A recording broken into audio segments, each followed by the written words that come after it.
So I'm reprising a talk that I gave in September at Carnegie Mellon University. There's an academic tradition called the last lecture. Hypothetically, if you knew you were going to die and you had one last lecture, what would you say to your students? Well, for me, there's an elephant in the room. And the elephant in the room is that for me, it wasn't hypothetical.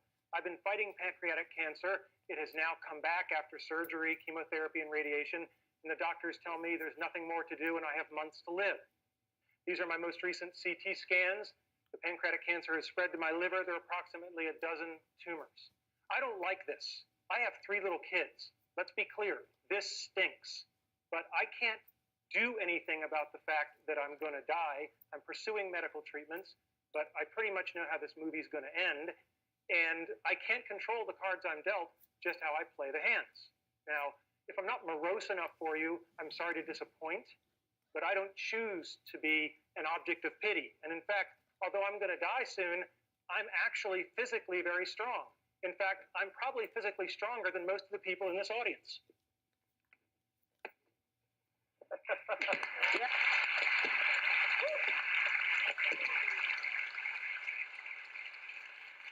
So, today's talk is not about death.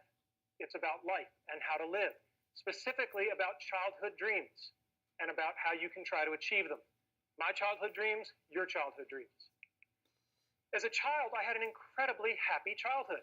I went back and raided the photo album, and I couldn't find any places where I wasn't smiling, right? I just had a great childhood. And I was dreaming, always dreaming. It was an easy time to dream. When you turn on your television set and men are landing on the moon, anything is possible, and we should never lose that spirit. So what were my childhood dreams? Being in the National Football League. This is one of the childhood dreams I didn't achieve, right? And it's very important to know that if you don't achieve your dreams, you can still get a lot by trying for it. There's an expression I love, experience is what you get when you don't get what you wanted. Now, I played Little League football for a long time, and I had a phenomenal coach, Coach Jim Graham, and he was old school. When I was at a practice, he rode me all practice. You know, you're doing it wrong, go back, do it again. You're sloughing off, you owe me push-ups. Just for 2 hours, it was relentless. And after practice, one of the assistant coaches came up to me and he said, yeah, Coach Graham rode you pretty hard. And I said, yeah. And he said, that's a good thing because it means he cares. When you're doing a bad job and nobody points it out to you, that's when they've given up on you. And that's something that's really stuck with me, is when somebody is going to ride you for 2 hours, they're doing that because they care to make you better. So, next dream, Walt Disney Imagineering. When I was 8, my family took the pilgrimage to Disneyland in California. And it was this incredible experience, the rides and the shows and the attractions and everything. And I said, gosh, I'd like to make stuff like that when I get older. So I graduated from college and I tried to become an Imagineer. These are the people who make the magic. And I got a lovely rejection letter. And then I tried again after graduate school.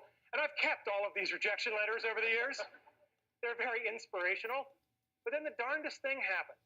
You know, I worked hard, and I became a junior faculty member, and I specialized in doing certain kinds of research. That's me. And I developed a skill that was valuable to Disney, and I got a chance to go there, and I was part of an Imagineering team, and we worked on something called Aladdin's Magic Carpet Ride, and it was incredibly cool. However, it took me over 15 years to do it, and lots of tries, and what I learned from that is that the brick walls that are in our way are there for a reason. They are not there to keep us out. They are there to give us a way to show how much we want it. If you're going to have childhood dreams, I recommend you have good parents.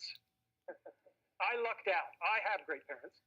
This is my mother on her 70th birthday. I am the blur in the back. I have just been lapped. This is my father on his 80th birthday. There is this notion of have fun all the time. Have a sense of fun and wonder. That should never go away. All right? My dad, what an incredible guy. He fought in World War II. He was clearly part of the greatest generation. Sadly, my dad passed away a little over a year ago. And when my mother was going through his things, that was when she discovered that in World War II, he was awarded the Bronze Star for Valor. In 50 years of marriage, it had just never come up. There's a real lesson in humility that I can learn from my father there. Now, my mother. Mothers are people who love you even when you pull their hair. And this was the kind of relationship I had with my mother. And my mother, speaking of humility, was always there to keep me in check. When I was going through graduate school and I was taking really hard examinations, I was home pretty much complaining and whining about how hard these PhD tests were. And she just patted my arm and she said, "We know how you feel. Just remember that when your father was your age, he was fighting the Germans in World War II." And then the day came when I got my PhD, and I was so proud. And my mother introduced me to everyone as, "This is my son. He's a doctor, but not the kind that helps people." Probably the most wonderful thing my parents did was they let me paint my bedroom. I said one day, "I want to paint stuff on the walls." And they said, "Okay." So I had a rocket ship, and we lived in a ranch, so I wanted an elevator. I wasn't sure where it would go. And yeah, you can tell the nerds early, so that's the quadratic equation. But the great thing is that they let me do it. And they felt that letting me express my creativity was more important than the pristine nature of the walls. And I was really blessed to have parents who saw it that way. My parents taught me about the importance of people versus things. So when I got older and I bought my first car, and I was so excited, I had this shiny new convertible. This is my niece and nephew, Christopher and Laura.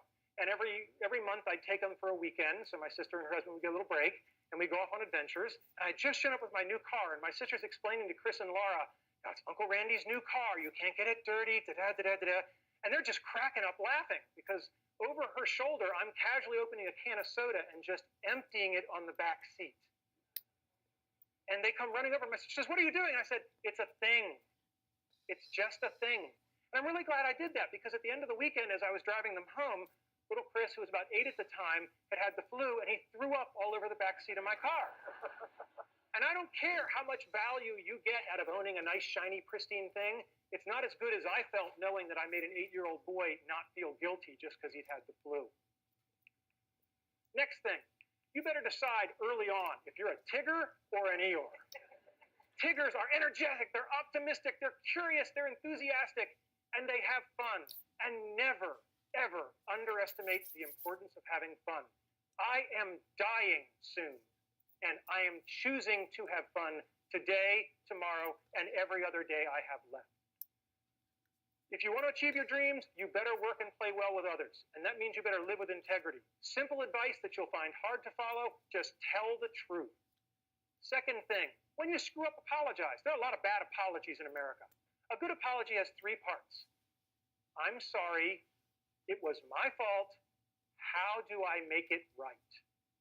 Most people skip that 3rd part. That's how you can tell sincerity. The last thing is that we all have people that we don't like, that have done things we don't like, and what I have found is no one is pure evil. If you wait long enough, they will show you their good side. You can't make them do it in a hurry, but you can be patient. Show gratitude. When I got tenure as a young faculty member, there were about 15 young kids who'd been working in my research lab. I took them all down to Disney World for a week on my nickel. One of my colleagues said, "This must have cost you an arm and a leg. How could you do it?" I said, "These kids just worked day and night for years so that I could get the best job in the world for life.